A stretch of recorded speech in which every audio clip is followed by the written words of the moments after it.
Europe 1, 7h13. C'est l'heure de retrouver Nicolas Barret pour l'édito Éco d'Europe 1. Bonjour Nicolas. Bonjour Thomas. Alors on sait, Uber rencontre un succès mondial. Son service de VTC opère dans près de 600 villes dans le monde. Mais plus ça va et plus l'application, paradoxalement, perd de l'argent. Oui, pour 2 € de chiffre d'affaires, Uber perd 1 euro. Aucune entreprise, vous l'imaginez bien, ne peut tenir très longtemps dans ces conditions.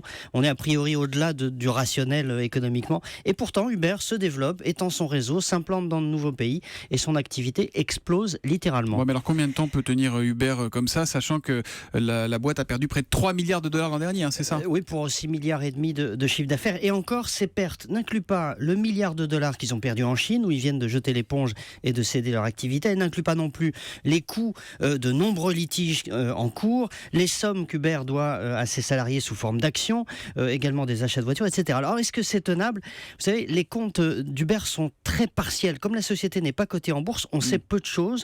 Les chiffres que je viens de vous donner sont une première depuis que la société a été fondée en 2009, mais Uber ne fournit aucun détail. Ces comptes sont une boîte noire, un peu comme ses voitures. Bon, et pourtant, la marche en avant continue.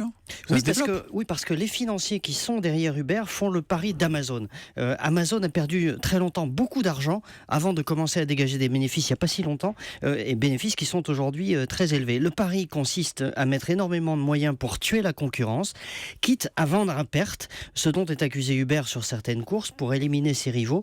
Ils en ont les moyens parce qu'ils ont levé énormément de capitaux. Uber a aujourd'hui 7 milliards de dollars de trésorerie, plus une ligne bancaire de plus de 2 milliards de dollars.